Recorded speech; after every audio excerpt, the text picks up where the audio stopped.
The new piece brought life back to the Beirut shopping district. It's got nice warm weather down here anyway.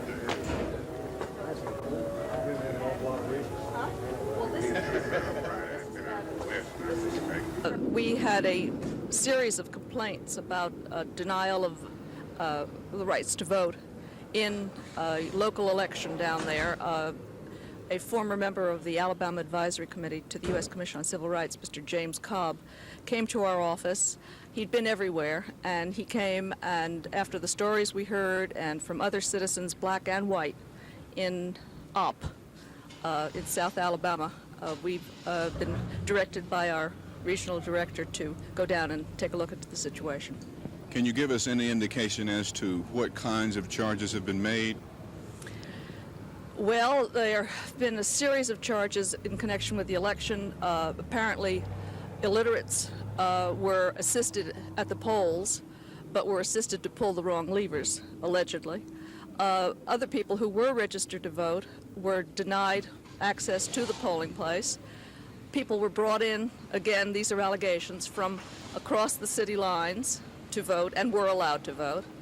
There have been a whole series of allegations about the election down there. How long do you plan to be here, and will this be your only trip? Well, we don't know at this time, but we're going down today. We plan to be in Covington County till Friday, or through Friday at least. Of course, we're not an enforcement agency, but we can report. Certainly, this comes under our statutory obligations, yes, and we will prepare a report for the Commission and to the Alabama Advisory Committee. Of course, the Department of Justice and the Attorney General has the primary jurisdiction of enforcing that law. Our purpose is to interview complainants and turn over the merits of those complaints to the U.S. Commission on Civil Rights. In their capacity, they will notify Mr. Stanley Pottinger, the Civil Rights Division of the Department of Justice, and a local state's attorney, or district attorney, that is, to proceed with whatever appropriate enforcement action they deem advisable. Is OP the only place in Alabama that you will be going to because of alleged election violations?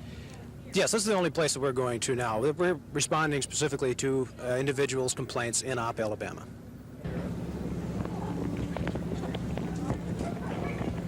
Crazy charges against the former mayor on arson. Thanks very much.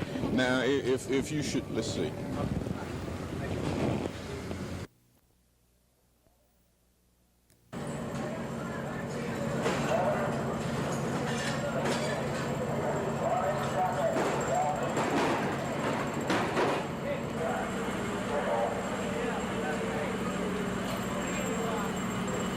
For safety's sake, more of a precautionary measure, they call for a second alarm, as we have had some serious fires in this particular area in the past.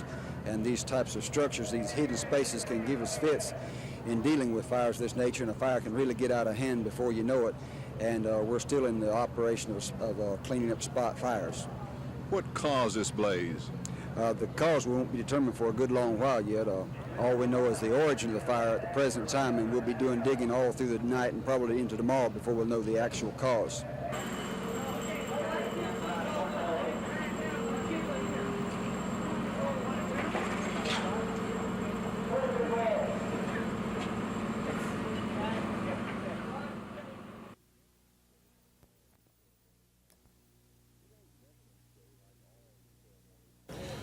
Today's Veterans Day, like all ceremonies like this, is to pay tribute to those who lost their lives on foreign shores.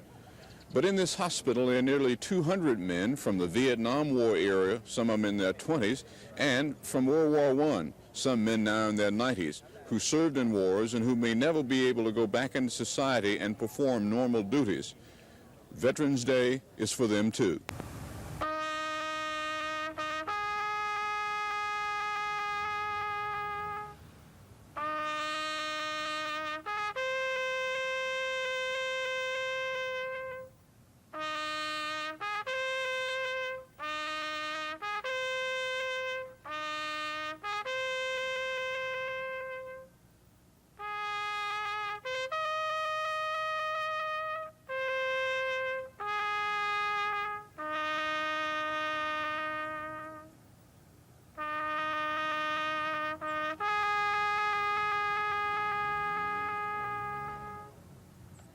This is Norman Lumpkin, WSFA TV News reporting.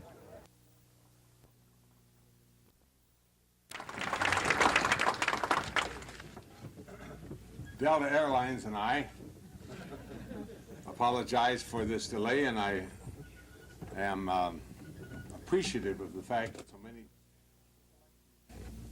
in many ways, this election of '76 might be called the Franklin D. Roosevelt Memorial Election.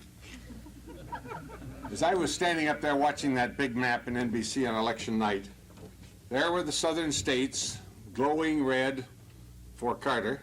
There was the West glowing blue for Ford. And I kept thinking how like the elections of, say, 40 and 44 this is.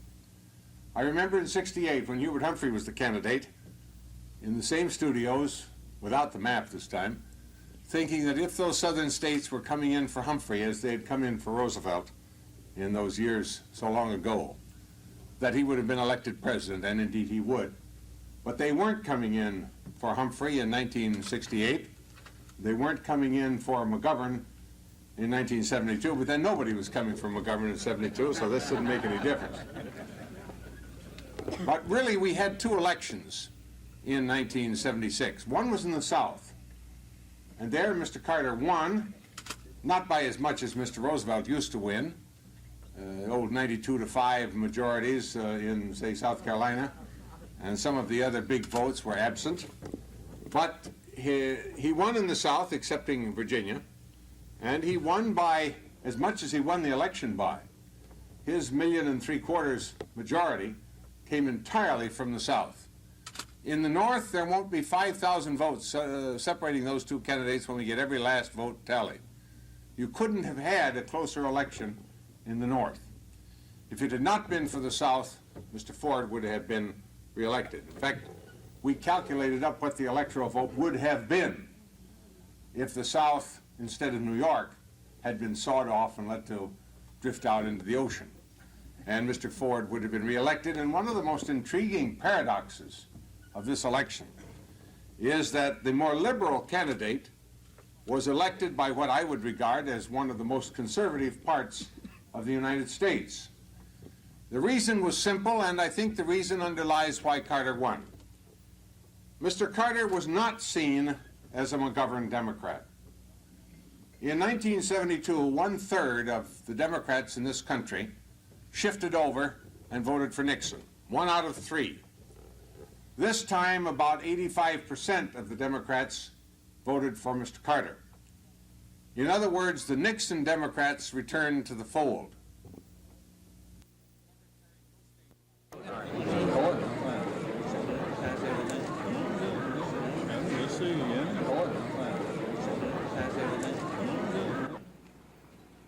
On the draft environmental impact statement, which was filed by on the environmental impact on your community, which would result from the closing of Craig Air Force Base, Alabama, for use in the decision-making process. All oral statements and questions are being recorded. And we believe that the Air Force should consider the estimated fiscal, local economic, budgetary, environmental, as well as strategic and operational consequences of the proposed closure.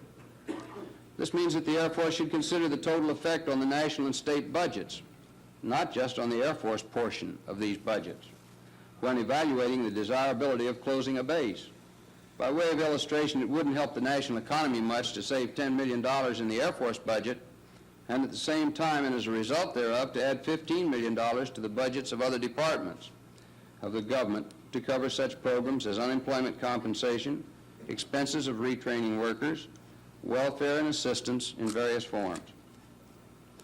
Likewise, the Air Force should consider the effect of base closings on the attainment of various high-priority national goals relating to our economy and the quality of life of our citizens. Unemployment in the area will soar to nearly 20%, as the statement given earlier indicated. Already the unemployment is some 2 points or more above the national average, and the closing of Craig Air Force Base would double that percentage, leaving us with an unemployment rate here in this community of almost 20%. The economy will suffer grievously, and the long love affair between this community and the Air Force will be broken asunder, not by any choice of Selma and Dallas County, but by the action of the Air Force, if that should become necessary, which we certainly hope will not be. The matter of race relations here in the great Black Belt section of Alabama are so very good, for which we are very appreciative, and I feel that this particular base has had much to do with that. It has increased the quality of life of people in all categories of our population, and especially those members of the minority group, as they are so called and sometimes referred to. And even though when we talk about the matter of welfare, we don't necessarily talking about minority groups. We're talking about all of those who are affected by the outcome of the closing of this base. I'll adopt in that line the remarks made by Mr. Mortland. But I do feel that the quality of life has improved, especially for those in the minority race in this state, in this area, as a result of this fine base here at Craig. That the next Congress and the next president, if they do not put their task, number one, is to make in this nation and have allied powers in view of what's happening in this world today, the number one military force on the face of the earth, we're not going to have any good economic or social, any other kind of times in the entire free world. I hope they'll take that into consideration, and I'm sure that the members of the Congress from this state, not only by my request, but because they feel that in their hearts, are going to lead such a movement in the year 1977. Thank you very much.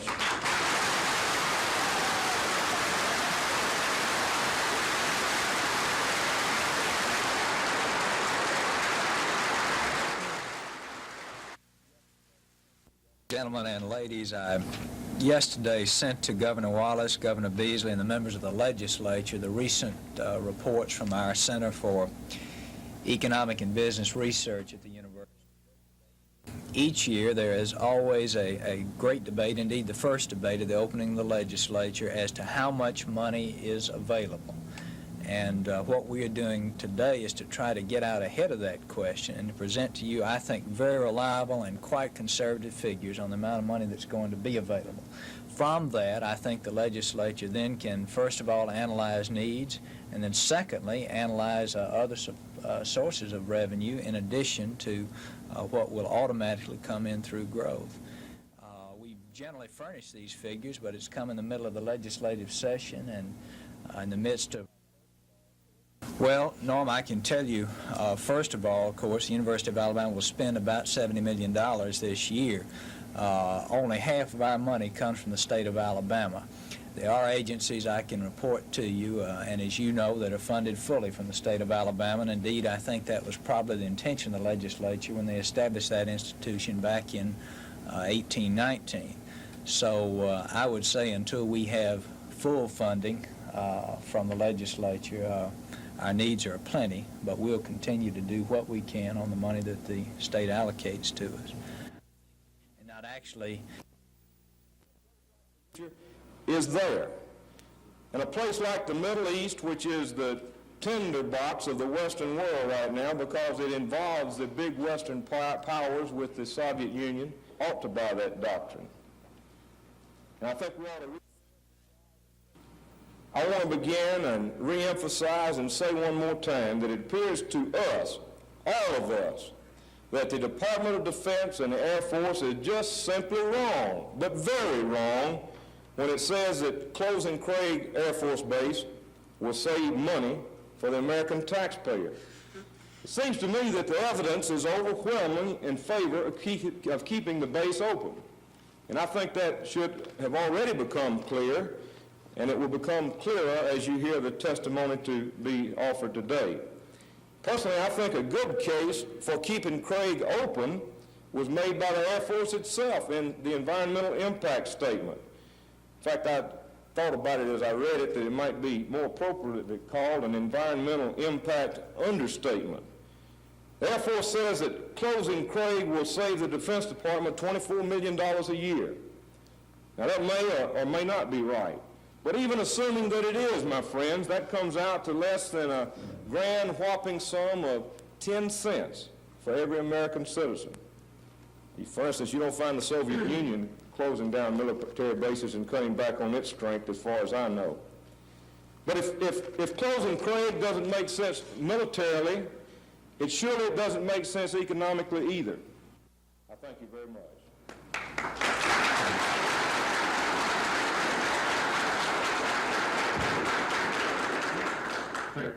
You also may send written statements to arrive not later than 23 November 1970. When you came in this evening, so that is your right also if you want to. There are no programs. This city is receiving federal funds right now. In 2 more years, it will go to zero, and then practically all of your money will go to your large, big cities because your Congress is controlled by your big city congressmen.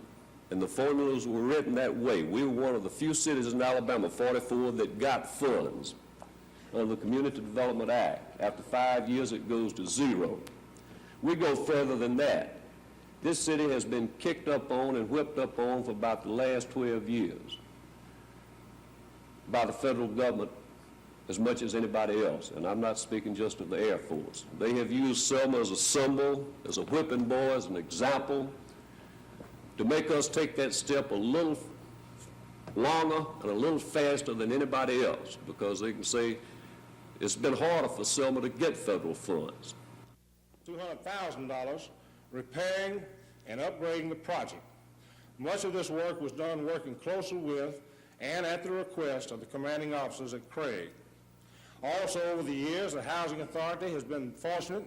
Then from that time till the following week, the council, as you know, is the final deciding authority. We will decide. We will be able to add those outstanding ones done from 865 to 2400, inclusive.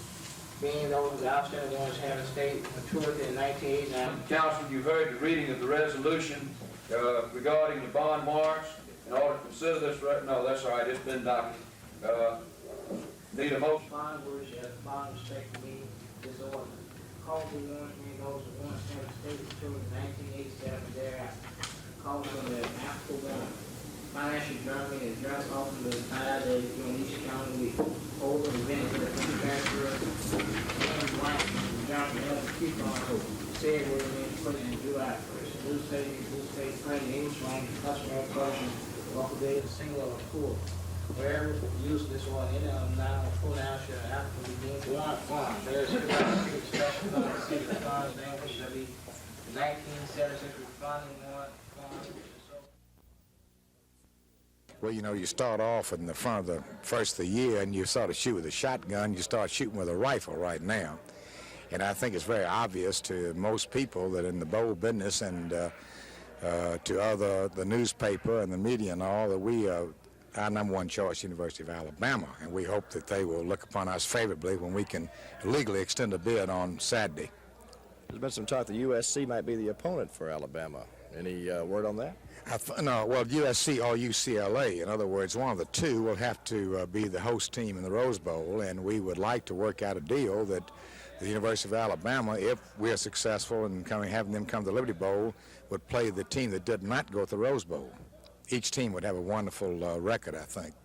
Alabama's been close to the Liberty Bowl for years, having played Colorado. Bear Bryant received a Freedom's Foundation Award in Memphis a few years back. Does this play any part in it? Well, I think so. I think Coach Bryant has seen the Liberty Bowl grow from its birth in Philadelphia to its maturity in Memphis. And right now, when you stop and think that we are number 4 in TV ratings and have been for the last 5 years, and number 5th in payoff from just a small bowl, I think he realizes, and he has played a tremendous part in our bowl in making it a great bowl. Mr. Treadwell, what other teams are under consideration by the Liberty Bowl? No.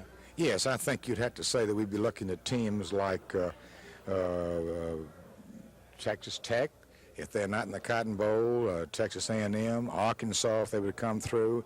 Of course, the Pac-8. Of course, there's so many teams right now. The Penn State would be an outstanding team. You know, Penn State strangely enough, could come off national TV having beaten Pittsburgh, who is the choice, and have a record of 8-3 and be one of the hottest teams in the country, and it would renew the old, if we had Alabama and Penn State certainly would be what we think would be an outstanding matchup if we were not successful in the Pac-8 deal.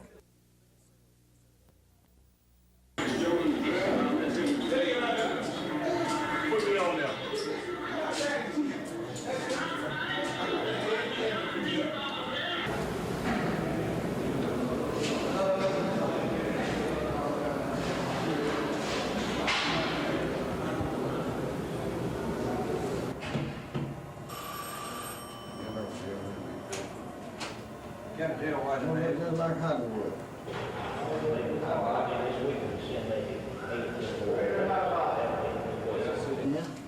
You don't want to run the film with a reflection off that head. You see it all line up while go and start What we don't like to, we appreciate it. Walk them out. Y'all got these right? We've started getting a few out on this early short time program, they call it, 2-for-1 deal. And we released, I believe it was 11 then, and we have 2 to get out the 19th and 1 the 27th of this month. And then we'll start on December. And I understand that they're going to send us a release number or call me and give me a release number on certain ones each month as, you know, as their time expires. And now under this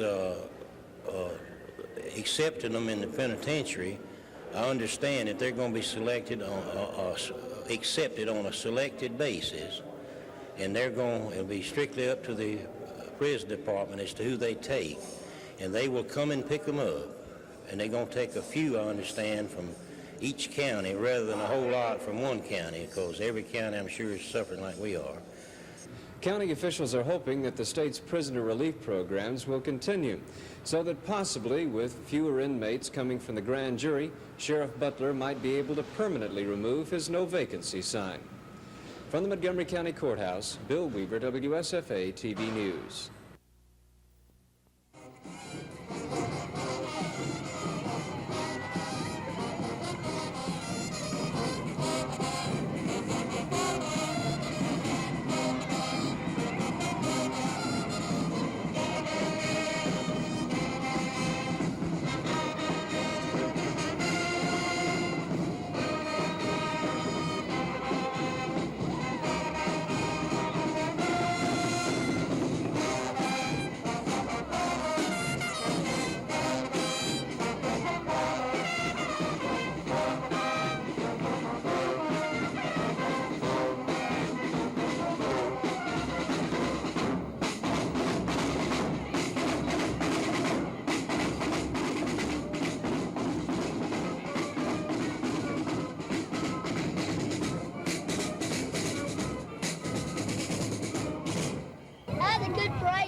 It will mean great industrial growth, great agricultural growth, great economic growth for the state of Alabama and Mississippi and Tennessee particularly, but also for the heartland of America. We don't think it's fair for our members and the taxpayers of the state of Alabama to pay or go to pay for a waterway that may be used by barges that don't pay any tax to this state. There will be a great number of jobs created. Now, there may be some dislocation, but I don't think we'll have a reduction in number of jobs. I think we'll have a tremendous increase in jobs. There will be a loss of coal and heavy commodities that can travel by water is now traveling on the rails, which our crews man. And we project that there will be 175 to 200 jobs lost the first year of operation.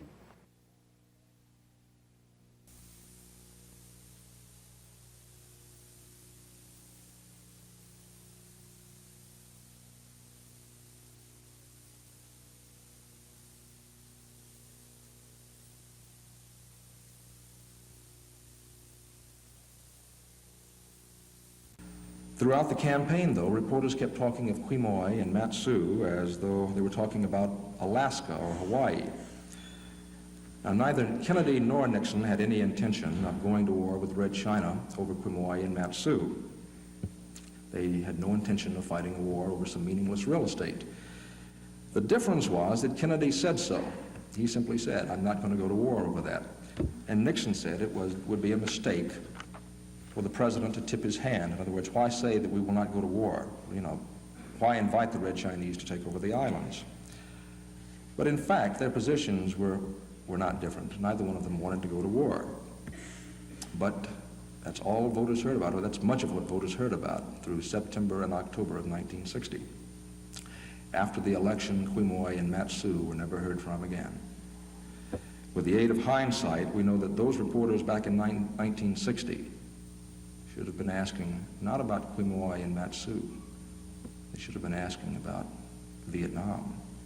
And what are you going to do about Vietnam if you become president? And I hope that 16 years from now, another generation of reporters won't be saying, why didn't those guys really do some reporting instead of asking Carter about that Playboy interview?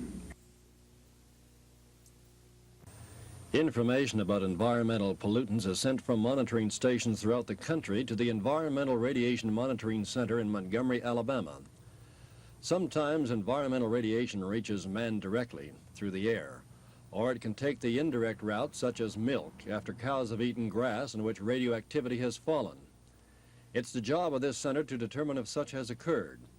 Sensitive and complex machinery is used to detect and measure the radiation that may be in milk samples sent here from 65 stations in the nation, the Canal Zone and Puerto Rico. The individual sample represents 80% of the milk consumed by the population from where it is collected. This testing is routine until a nuclear explosion has occurred. China's recent explosion caused more intense testing.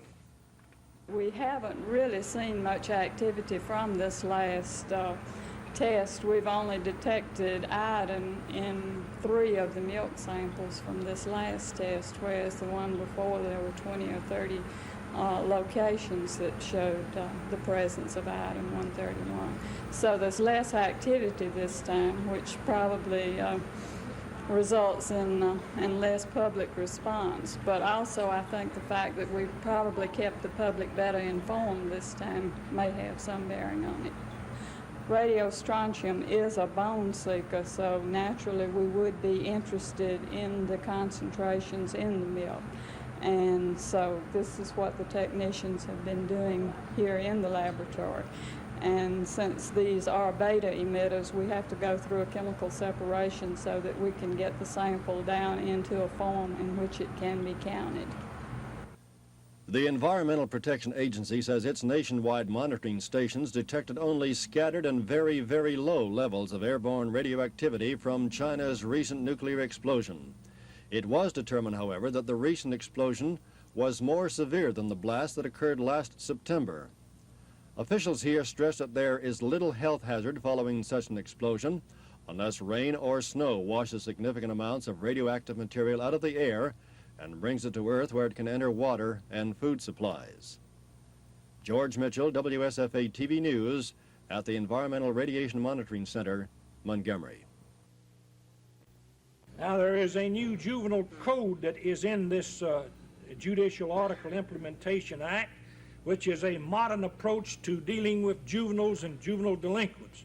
The statistics today would indicate that the number of arrests for serious and violent crimes of those that are of the age of 18 years and younger amount to approximately 50%.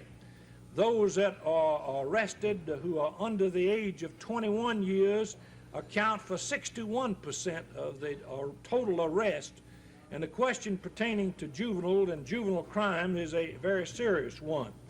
The new juvenile code that's contained in the Implementation Act has received already nationwide attention. Legis 50, which is the Center for Legislative Improvement and was formerly the National Citizens Conference on State Legislatures, has taken the Alabama new juvenile code as the model for the other 49 states to adopt.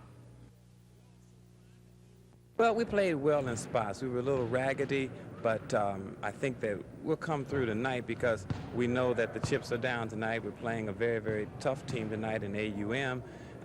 They beat us the first round over at their place, and we know that if we want to be the kings of the city, we have to play well tonight. Okay, that was at their place before a big crowd. Now you'll be on a kind of a neutral site. You think that'll help?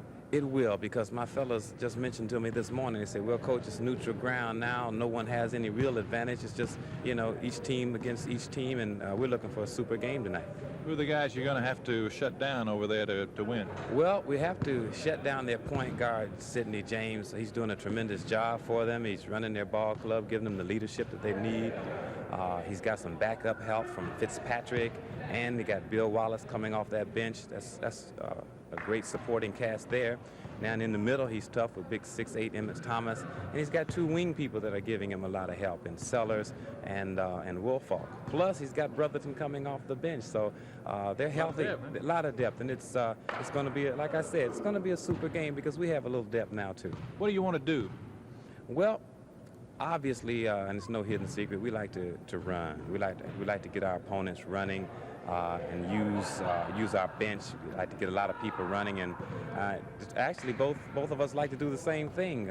Coach Green has a good crop of guys that like to run too, so it'll be a good solid running type game, but it's a controlled type run, because if we don't have the fast break on one end, we settle down and get into a good controlled passing game, you see, and it's good college basketball.